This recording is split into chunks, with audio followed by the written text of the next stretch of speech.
आज मैं किरण ओझा बहुत ही सुंदर आप लोगों को एक विवाह गीत सुनाने जा रही हूँ।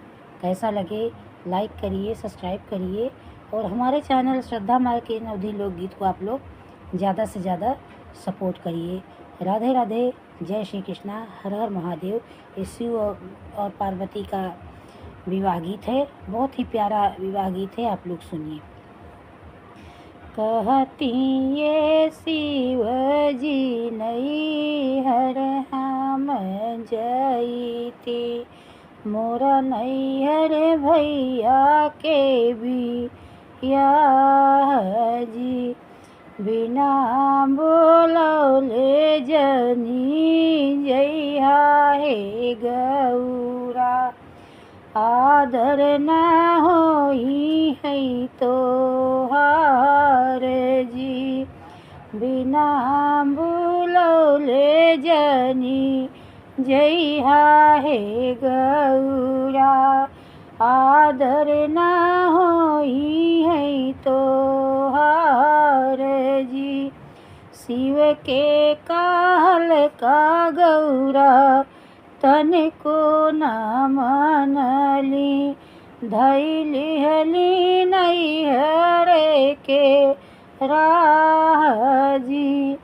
शिव के कहल का गौरा तनिको न मनली, धैली हली नैहर करे राह जी।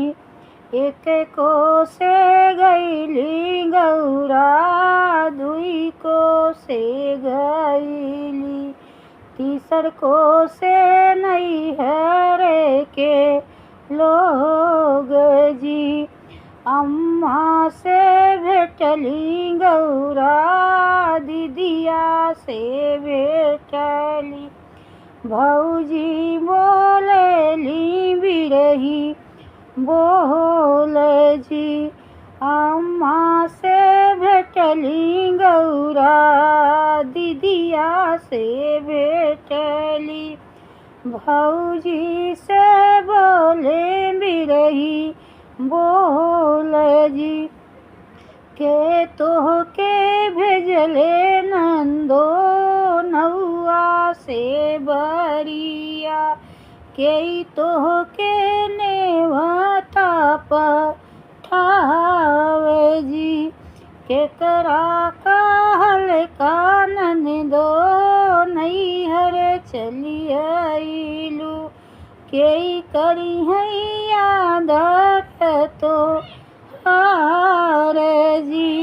केकरा कहल का ननदो नैहर चली आइलू, के करी है आदर तो हार जी। अपनी मालिया से बोलले कवन भैया, सुन धाना बचन मार जी।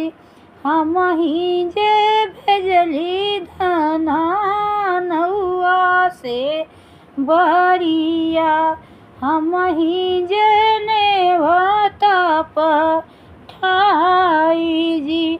हमरे कहल का गौरा नैहर चली आइली, हम करबै आदर सत्कार